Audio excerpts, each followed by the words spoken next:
네, 안녕하세요. 한동훈 비대위원장이 오늘은 많이 칭찬을 해줘야 될 것 같습니다. 제대로 물꼬를 튼 것 같아요. 관훈클럽에서 사전투표제의 여러 문제점을 제기를 했습니다. 그리고 뭐 법을 고치지 못하더라도 최대한 이걸 막아보겠다. 뭐 이런 말을 했어요. 자, 오늘 그 같은 이야기를 조성환 교수님 모시고 나눠보도록 하겠습니다. 안녕하세요. 네, 안녕하세요. 이 관훈클럽에서 그 상당히 기염을 토했는데 네네. 우선 첫 번째 이슈가 뭐죠? 선거정보 획득, 즉 투표의 등가성 문제입니다. 예, 좀 더 구체적으로 말씀해 주시죠. 그중에서는 현행 사전투표의 여러 문제에 대해서 이제 한동훈 위원장이 바로 이야기했습니다. 본투표일, 사전투표일의 간격이 너무 커서 그 기간 중간에 있는 이슈가 선거에 반영되지 않는 문제. 그다음에 가뜩이나 선거운동 기간이 짧은데 사전투표까지 떨어뜨려 놓으니 선거운동이 너무 짧아지는 문제가 있다. 이렇게 풀었었는데 사실은 응축적으로 이야기를 하면은 투표 원칙에 위배된다는 걸 공식적으로 이야기를 한 겁니다. 그러니까 표의 등가성의 문제죠. 그렇죠. 그러니까 선거 정보 취득의 기회가 예. 선거운동 기간 중에 한 4, 5일이 빠져버리니까. 그렇죠. 근데 선거운동 기간이라는 게 불과 14일 뭐 이거밖에 안 되는데. 그렇죠. 예. 굉장히 큰 문제가 된다. 그렇죠. 이 얘기인데 사실 이거 우리가 그동안 얘기해 온 거죠. 그렇죠. 예. 그래서 이 다이어그램에 나오듯이 이걸 이제 그 담론의 구조를 한번 생각을 해보면 이거 제가 고백을 할게요. 예. 바깥에 오픈돼서 얘기를 시작한 건 접니다. 예, 그렇죠. 한 3년 전부터. 예. 그런데 저는 그거를 그냥 뭐 자다가 그냥 그 머리에 떠올린 게 아니라 석수경이라는 분이 있어요. 석 대표 참 고맙게 생각을 하는데 자루 애들하고 선거 기획사예요. 그러니까 그냥 선수야. 그러니까 이제 그 말하자면 정치인들이 이제 그 선거 캠페인 할 때 그렇죠. 이제 어떻게 캐치프레이즈를 뽑을 거냐, 어떻게 접근해야 되냐, 어떤 홍보물 만들어야 되냐, 어떻게 연설해야 되냐 이런 거 도와주는 회사예요. 자루 애들하고. 그러니까 석 대표가 이제 후배뻘 돼서 얘기를 하다가 이 사전투표 문제를 얘기를 했더니 석 대표가 그거 선거운동 기간이 2주밖에 안 되는데 그렇죠. 먼저 투표를 했다. 그런데 그 사이에 뭐 그 사람에 대한 결정적인 정보가 밝혀졌다. 예. 사전투표 끝나고 지금 한동훈이 한 그 얘기예요. 그렇죠. 본투표 사이. 예. 기간이 기니까 한 4, 5일 남으니까 예. 결정적인 무슨 일이 발생했다. 그러면 먼저 투표한 사람들은 만약에 본투표를 했더라면 전혀 다른 투표를 했었을 텐데. 그렇죠. 예.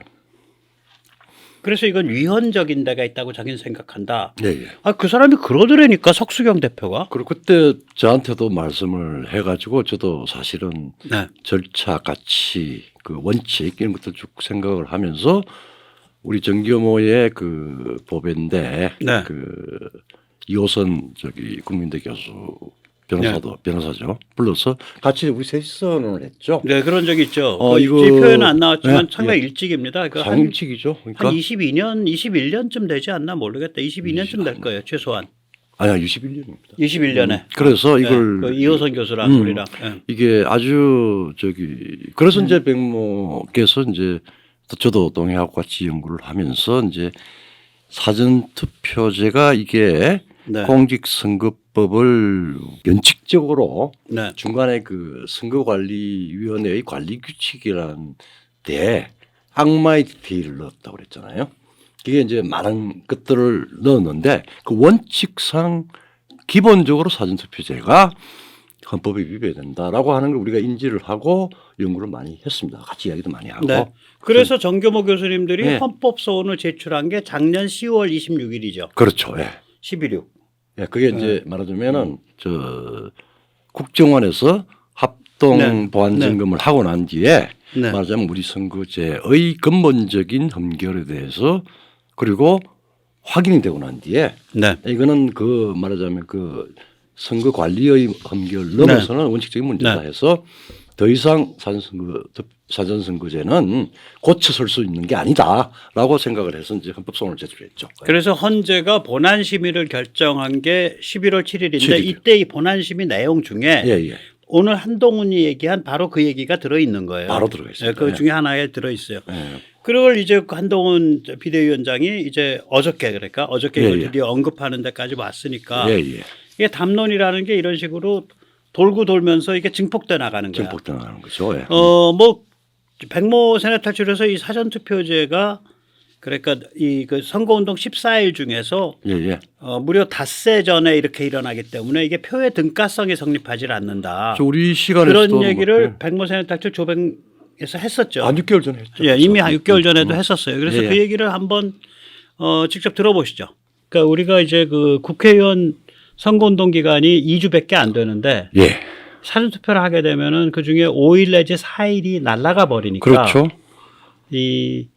그 유권자의 정보 취득 시간 자체가 거의 절반 가까이로 줄어들어 버린다. 그게 가장 명백하게 줄어드는 거. 예. 그래 표의 등가성이 성립하지 않는다 이거죠. 그렇죠. 예. 예. 그러니까 그냥 막 가는 말로 예. 사전투표 찍고 났는데 그 다음에 그 사람 살인범인 게 밝혀졌어.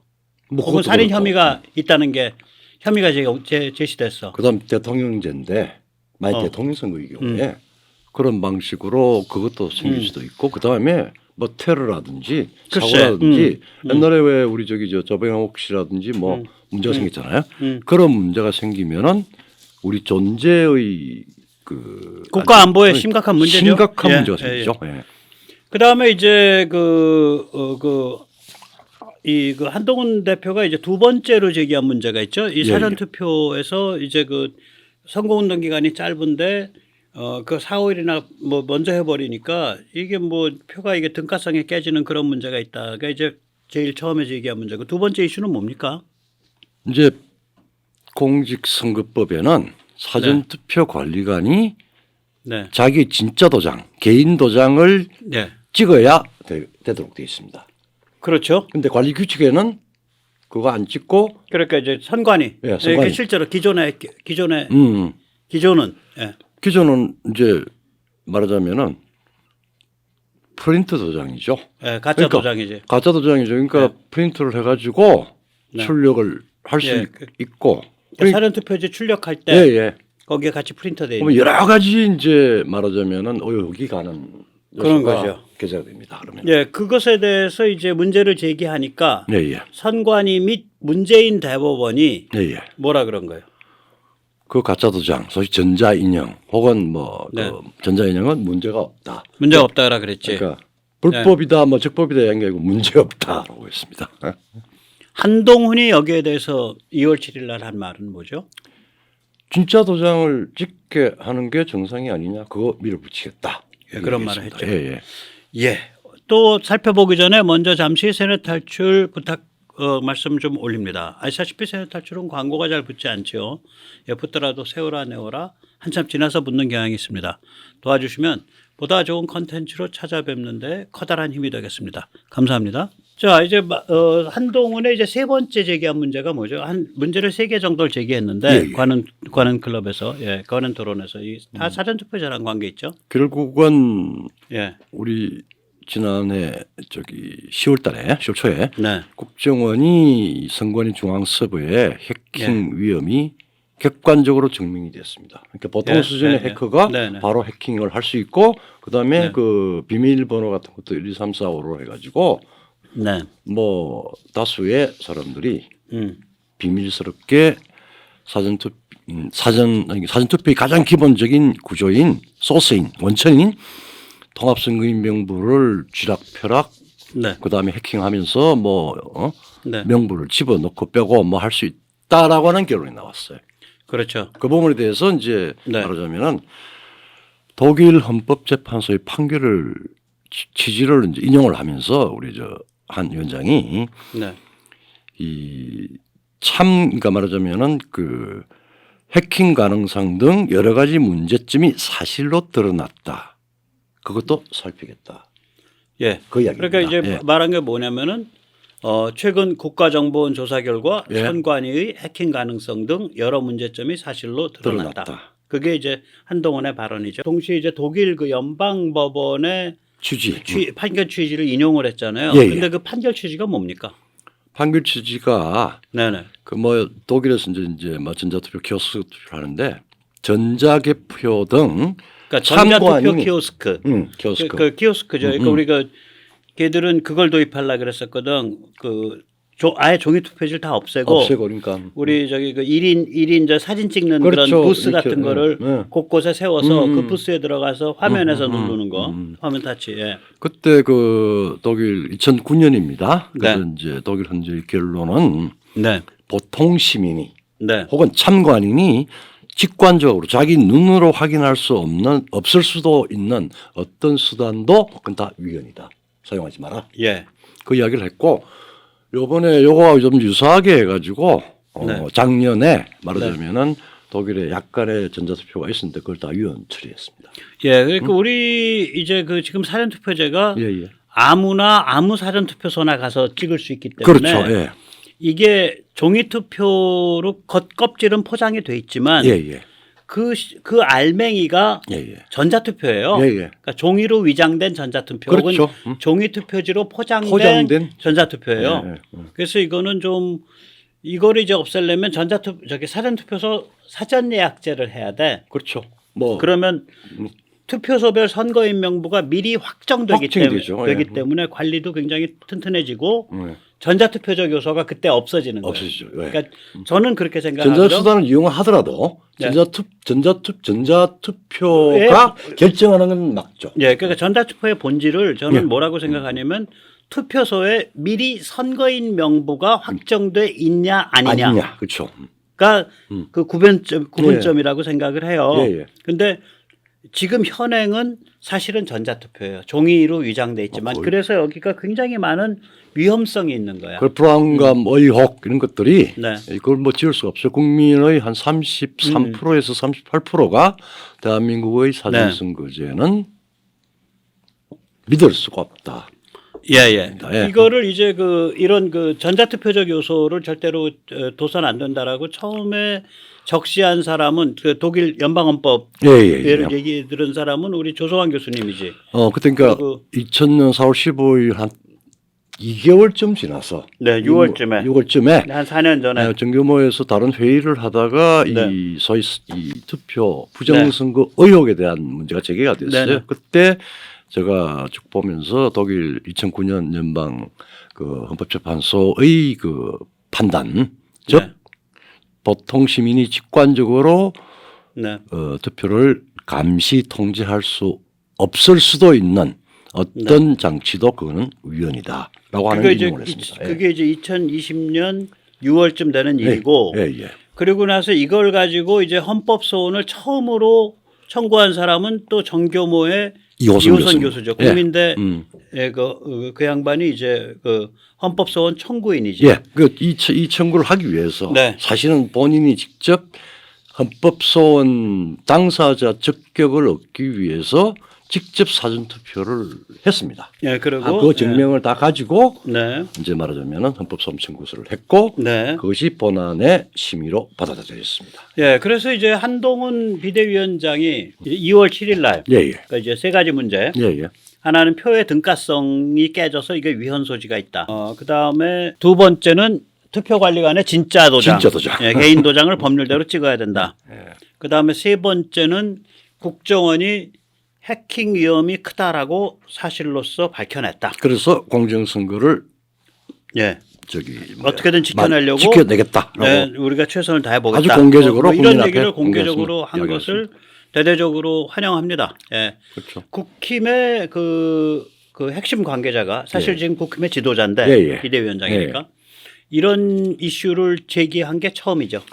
처음이죠. 네, 왜냐하면 처음이고. 그 전에 이제 선관위하고 네. 뭐 여러 가지에서 수검표라든지 뭐 네. 그다음에 QR 코드를 뭐 네. 바코드로 바꾼다든지 하는 지역 말단의 문제만 가지고 이야기를 해서 선관위가 뿐만이 아니라 예.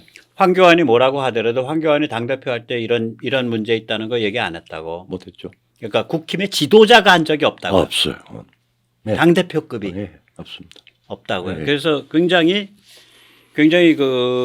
뭐 해냈다. 이건 좋은 징조다. 특히 저는 선거를 앞두고 이런 걸 물꼬를 텄기 그 때문에. 정도로 관음 토론이라고 하는 네. 굉장히 언론인 상대 토론인데. 이제 언론인 그다음에 용산도 충분히 그다음에 행안부 소위 그게 부처별로 좀, 관련이 다 되는 국정원 관련이 되는 거죠. 예. 그리고 아마 그런 그런 좀 우리가 넘겨짚는 건지 몰라도 그런 어떤 종류의 모종의 교감이 있지 않을까? 그렇죠. 분석과 대책들이 어느 정도 이야기가 다 되고 있다. 그다음에 공명선거에 대한 그 나름대로의 철저한 대비를 하고 있다. 뭐 이렇게 예. 생각을 자 이제 됩니다. 한동훈 비대위원장을 많이 칭찬해 줬으니까 예. 지금부터는 엄정하게 엄청 우리 시민으로서 한동훈 비대위원장한테 좀 특명을 내려보죠. 그럽시다. 예. 공복이라며 공복. 공복. 예. 공공의 종복이라며. 우리는 자랑스러운 대한민국 국민이고 예. 또 그러니까 종복한테 시민이고. 혹은 공복한테 명령을 좀 내려보자. 그럽시다. 예. 아니 뭐 제야 좋다는 게 뭐야. 그렇죠. 아니 뭐. 자 그래서 첫째 2,384명을 조직해라 이런 얘기죠. 그렇죠.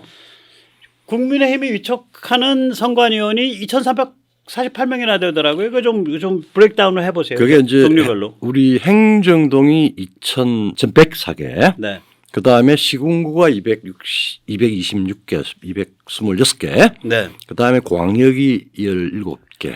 그 다음에 전국. 예. 그렇게 하나. 해서 이걸 다 하면은 2,384명이에요. 예, 이게 예. 근데 이게 그게 높아. 이게 그 행정동 선관위원만 해도 네. 뭐 활동비 정도밖에 안 나오지만은 급수는 아마 사무관 이상일 겁니다. 예, 그 중앙부처 과장급인가 뭐 뭐 그래요. 하여튼 거의 뭐 계장급인가 그 그래요. 과장급일 이게 겁니다. 굉장히 예. 굉장히 높아요. 그래서 이 사람들을 지금과 같이 희묵그레하게 운영하지 말고 네. 당원이 아닌 열혈 시민으로 뭐 3월 달에 모집을 한다 이거. 2월 달에 이제 예. 뭐 2월 달에 제대로 위촉을 해 준다. 네. 예. 아니 한동훈이 입만 뻥끗하면 동료 시민 얘기하잖아. 그렇죠. 그럼 한동훈 비대위원장한테 묻고 싶은 말이 있어. 당신 동료 시민을 위해서 국힘에서 판 깔은 게 뭐 있냐? 그렇죠. 없어. 예, 예. 당신 동료 시민은 한동훈이란 한 자연인의 입에서 나오는 내음절 글자에 불과한 거예요. 오늘 이 시점까지는. 그렇죠. 국힘이 동료 시민이 참여할 수 있는 판을 깐 적이 없어요. 그렇죠. 그래서 이왕 동료 시민 그걸 그냥 입에 달고 사니까 동료 시민을 위한 동료 열혈 시민을 위한 판을 좀 깔아라. 대한민국 주권자로서의 자부심과 네. 그다음에 대한민국의 선거에 대한 좀 의욕과 불안감을 해소해야 된다라고 하는 아주 발전적인 열정을 가진 예, 동료 시민들이 그러니까 역할을 국힘이 하도록. 이걸 2,384명을 위촉할 힘이 있거든. 힘이 있죠. 예, 위촉해 왔고 이때까지. 그리고 이걸 지금 빨리 2월 달에 위촉을 잘 해놓고 예, 예. 3월 한 10일경부터 전국 한 5만 명 참관 자원봉사자를 또 모으는 캠페인을 하면 예, 예. 동료 시민에 대해서 판을 깔아주는 거잖아. 그리고 간단한 매뉴얼로 어떻게 말하자면 참관을 해야 된다라는 거 글쎄요. 매뉴얼 교육만 간단히 시키면은 네. 이거는 정말 훌륭한 아주 게임이죠. 훌륭한 게임이 됐습니다. 예. 그래서 이제 이게 어떤 의미를 가지는지 좀 살펴주세요. 이거를 비대위가 밀어붙여서 한동훈 비대위원장이 밀어붙여서 관철시키는 게 어떤 의미를 가지는 건지. 그거는 국힘 정치인들이 지금까지 해왔던 타락이란 말을 붙일게요. 타락과 그다음 타성을 쓸어내야 됩니다. 지금 단순히 후보들을 어떻게 임명을 하느냐, 뭐 험지를 가느냐 마느냐라고 하는 것보다 더 중요한 요소가 밑으로부터 저변으로부터 동료 시민들의 적극적인 그리고 아주 정당한 그렇죠. 역할을 부여하는 거죠. 네. 이때까지는 이제 그 선관위원들을 누가 특히 이제 그 행정동이나 시군구 쪽을 누가 하냐면 예, 예. 당원협의회장이에요. 그렇죠. 예. 그럼 당원협의회장은 이 사람은 자기 이제 이때까지 국힘을 좀 도와준 예, 예. 지역 유지들한테 이제 명예를 주겠다는 그런 그렇죠. 생각 또 자기를 그 지역 유지들이 좀 도와달라. 예, 예. 서로 그렇게 품앗이로 예, 나는 예. 너한테 명예를 줄 테니까 너는 내가 좀 이 바닥에서 당선될 수 있도록 도와달라. 이 품앗이로 쓰는 레버리지였었어. 선거용 레버리지라고 이게. 제가 타락이라고 하는 거는 예. 그게 말하자면 자기 조직의 하나의 그 조직 활동의 일환으로 생긴 거죠. 네, 그런 거지. 선거의 그거보다 그 좀 큰 차원이 큰 있는 거야. 차원이 조직 있는데. 활동이라기보다도 네. 사조직. 사조직. 사조직이에요. 네. 그 공조직도 아니고 그러니까, 예. 자기 인맥 관리용 자산으로 쓴 거예요. 이 선거관리위원이라는 요 감투를. 그런데 그러니까 이 시도당이나 중앙당이 당원협의회장한테 선거관리위원 네. 그거 좀 제대로 임명하세요 이런 말 했다가는 안에서 구태타 일어나. 그러니까 이게 말하자면은 서로 걸려 있는 자기들의 고유한 먹이사슬고리지. 먹이사슬고리죠. 타락고리예요. 이게. 타락거리죠. 근데 그걸 이제 이야기를 못 했는데 시도당위원장도 당협위원장한테 이거 바꾸란 얘기를 못 꺼내더라고. 그러니까 이걸 중앙당도 못 꺼내. 책임 있는 공당의 음. 수뇌부가 자 이거 우리 이렇게 설득합시다. 동료 시민의 열혈 동료 시민의 엄정한 선거의 무결성을 위해서 이건 꼭 필요한 말이야. 것입니다. 그렇게 설득해낼 수 있어야 됩니다. 근데 그걸 안 하지. 누가 그거 해봐야 사방에서 욕만 먹으니까 예. 할 생각을 안 했었어 이때까지. 우리 한 위원장은 출마 안 하잖아요. 출마하던 안 하던 어차피 뭐 비대위원으로 당을 좀 혁신하겠다 그러고 당을 동료 시민과 함께 가는 당으로 만들겠다고 했으니까 그게 정치 교체죠. 그걸 자유시민이 만들어내는 공화국이라는 컨셉이 있다면 예. 비대위원장 한동훈이 할 만한 프로젝트지. 그렇죠. 이걸 좀 하시라고 이제 권하는 거죠. 예. 예. 그래서 이게 이런 게 이제 자유공화국의 확립을 위해서 나서는 거잖아요. 예. 미국 건국의 아버지 중 최강의 정치 철학 이론가 알렉산더 해밀턴에 대해서 잠깐 좀 말씀을 해 주시죠. 그렇죠. 이 해밀턴은 정말 중요한 분입니다. 이게 헌법 정신을 규정하는 페더럴리스트 페이퍼를 주도했습니다. 그러고 난 뒤에 예. 그 헌법 수정의 패키지 1791년 10개조를 다 관철을 시켰어요. 예, 거기에 그러니까 진정한 공화주의가 들어가는. 예, 미국이 1791년까지는 나라가 아니야 아니죠. 사실은. 예. 우리가 뭐 1774년, 64년, 76년에 독립 76년 시작이죠. 독립 선언을 하고 한 8년 정도 영국이랑 전쟁하잖아요. 전쟁하죠. 예. 그럼 1784쯤 되잖아. 예. 그래 뭐 헌법이랍시고 만들었는데 이게 구멍이 숭숭 뚫려 있는 그렇죠. 거예요. 예. 연방 정부가 예. 뭔지 뭐 아주 개판이야. 예. 그래서 이 구멍 뚫린 거를 싸그리 모아가지고 예. 1791년에 수정헌법 1조에서부터 10조를 한꺼번에 통과시켜요. 예. 그러니까 수정헌법 패키지지, 헌법 그렇죠. 수정 패키지지. 패키지죠. 예. 이걸 관철시킨 인물이라고. 그렇죠. 이게 정말 중요한 그 페더럴리스트 페이퍼와 그다음 패키지의 이 엑기스 정신을 이야기하면은 미국 헌법 정신이야 그게. 그렇죠. 그래서 미국 헌법학하는 사람들은 그렇죠. 페더럴리스트 페이퍼를 다 읽죠. 다 읽고 법률 제대로 공부하는 사람들. 잘 외우고 소화하고 그걸 완전히 DNA에 집어넣는 그런 게 요구되지. 근데 요구되죠. 그렇게 안 하는 자들도 많아. 예. 예. 제가 알렉산더 해밀턴의 말 중에 제일 좋아하는 게 이 구절인데 예. 이런 얘기를 하거든요. 예. 우리나라는 그 존재 자체가 인간이 폭력과 우연에 의해 만들어진 정치 체제를 극복하고 성숙한 자치 능력으로 공화국을 만들 수 있는지 없는지 여부에 관한 인류 차원의 정치 실험입니다. 위대한 내용입니다. 200년 전의 이야기. 그러니까, 200년 전에. 예. 200년도 더 되지. 네, 200도 되죠. 200년 조금 더 돼요. 한 1800년경 예. 얘기하는 거니까. 1790년경 얘기. 그러니까 미국의 공화주의라고 하는 게 네. 물론 뭐 로마 그다음 마키아벨리 쭉 몬테스키를 네. 거쳐서 왔지만 이것만큼 정확한 선명한 말하자면은 정신이 네. 없어요. 네. 네.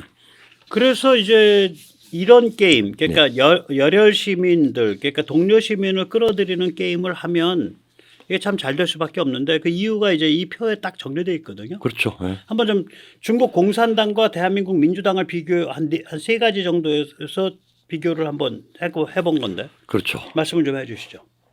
중국 공산당을 먼저 이야기를 해주시죠. 중국엔 선거가 없죠. 우리는 민주당에는 민주가 없습니다. 민주가 없어요. 그다음에 중국에는 선거가 없고 민주당에 민주가 대한민국 없어. 민주당에는 민주가 없습니다. 네, 그다음에 그럼 이제 중국 쪽 얘기할게요. 공산당은 계급, 민족, 대중을 부르짖는 마적대 엘리트들이 지배하죠. 그러니까 입으로는 계급을 위해서, 입으로는 민족을 위해서, 입으로는 대중을 위해서인데 실제로는 나의 특권과 나의 권력, 우리 집단의 특권과 우리 집단의 권력을 위해서 국가를 소유하고 착취한다지.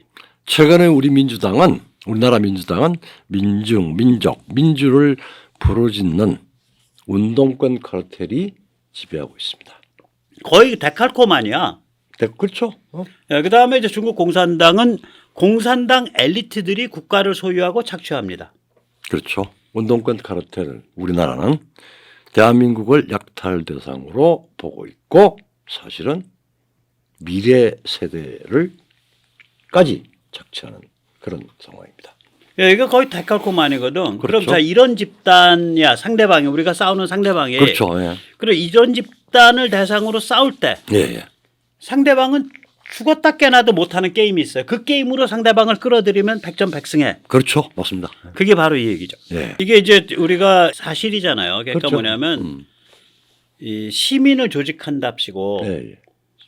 예를 자기 사정직을 들어서 이제 만들면? 아니요 시민을 조직한답시고 뭐 미국식으로 프라이머리를 한다, 예, 예. 뭐 미국식으로 코커스를 한다 이래버리면 지역 유지가 그 지역에 뭐 저기 뭐 컨벤션 센터 뭐 예식장 갖고 있고 뭐 큰 찜질방에 큰 식당 갖고 있고 여기저기 빌딩 갖고 있는 지역 유지가 돈으로 다 이렇게 평소에 관리해 가지고 국힘 말아 먹어요. 그렇죠.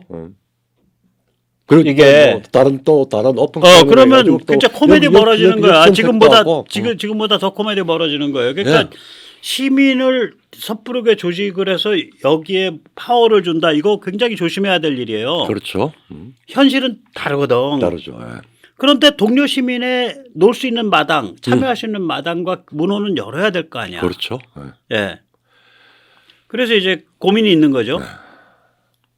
그래서 이제 이 네. 선거 때 그 당이 네. 위촉하는 선관위원이 있습니다. 네. 요번에 이제 2384명. 84명. 네. 그분들은 당원이 아닙니다. 예, 당원이면 위촉을 못 해요. 그렇죠. 예. 당원이 아니어야 돼. 당원이 아니기 때문에 국힘을 병들게 하거나 부담을 주는 게 아닙니다. 그런 조직이 아니라고 예, 오히려 예. 국힘 밑바닥에 든든하게 깔려주는 그렇죠. 조직이야. 이게 열혈 시민이 오면 국민입니다. 그야말로. 동료 시민이야. 동료 시민이고. 한동훈의 표현대로 하면. 그렇죠. 그래서 요번에 이거 해야지. 이들의 동료 시민으로서 네. 국힘에 매우 건강한 기반과 토대가 됩니다. 그렇게 되는 예, 거죠. 예. 예, 예. 이 동료 시민을 끌어들이는 게임을 국힘은 타락과 타성을 극복하면 할 수 있어. 할 수 있어요. 설득할 수도 있고. 그런데 민주당은 동료 시민 게임을 죽어도 못해. 왜냐하면 그거 끌어들이는 건 자기의 실존적 존재가 전면적으로 부정당해. 소위 말하자면 카르텔. 운동권 카르텔이라는 존재가 부정당해. 네. 그러니까 걔들은 기껏 하는 게 개딸 전체주의밖에 없어. 그밖에 없습니다. 그러니까 동료 시민 게임은 예. 국힘이 각성하면 국힘은 할 수 있지만 그렇죠. 민주당은 각성이고 지랄이고 나발이고 간에 못해요. 그러니까 동료 시민 게임으로 민주당은 그 게임의 장을 딱 펼치고 그거를 링으로 삼아버리면 네. 민주당 골로 간다는 소리지. 국힘은 이번을 계기로 네. 며칠 얼마 안 남았습니다. 이제 진정한 싸움, 전투가 벌어지는데 민주주의 싸움입니다. 이게 그거잖아. 민주당이 저기 대선 후보 네. 이재명 때 그 뭐 100만 명인가 뭐 모아서 한다고 하다가 이낙연이한테 밀릴 것 같으니까 445인가 해갖고 이상하게 해갖고 이재명이 만들었잖아. 근데 그렇죠. 그때 100만 명의 저주가 너희한테 내릴 거다 그랬다고. 그랬죠. 예. 21년 말. 그러니까 이미 데자뷰입니다. 저희들이 그러니까 할 수 없다라고 할 수 없어. 하면서, 쟤들은 동료 시민 게임을 공정하게 못 풀어. 못 풀입니다. 예, 못 풀어요. 왜 그러냐면 운동권 카르텔이 꽉 붙잡아야 되니까. 네. 중국 공산당이 선거 못하는 거랑 똑같은 거예요. 똑같은 겁니다. 네. 그래서 이번에 우리 자유시민 네. 그 국힘이 동료 시민이 네. 끼어들 수 이 있는 공화- 마당을 국힘이 열어주면 진정한 공화주의의 새로운 출발을 그렇지. 계기로 삼아야 됩니다. 네. 네. 이거예요. 국힘이 동료 시민에게 마당을 제공하고 문호를 개방하는 순간 민주당은 박살나는 거예요. 맞습니다. 뭐 운동권 청산론 뭐 이렇게 뭐 저기 뭐야 좀 그 뭐야 청산 삭고 이런 이야기 안 쓰더라도 그냥 우리가 우리 할 일을 제대로 하면은 됩니다. 네. 그래서 동료 시민 조직화야말로 궁극적 비대칭 게임이에요. 맞습니다. 그래서 이 한동훈 비대위원장한테 일개 시민이 명령을 내립니다. 이번에 발언 잘했습니다. 이번에 한 건 한 겁니다. 그런데 이제부터는 내부에. 선관위원, 예. 선관위원 2,384명을 물갈이하는 걸로 시작해서 동료 시민 게임을 펼치십시오. 맞죠? 맞습니다. 예. 주인으로서 어느 순간에 대의의 순간에 딱 그 예. 아주 정갈하고 무결하게 선거가 될 수 있는 네. 동료 시민들이 네. 참여해서 감시하고 네. 또 통제하고 무결하게 이끌 수 있도록 역할을 하는 문호를 터는 것이 공화주의의 시작입니다. 네. 네. 예, 오늘 여기까지 모시겠습니다. 감사합니다. 네, 감사합니다.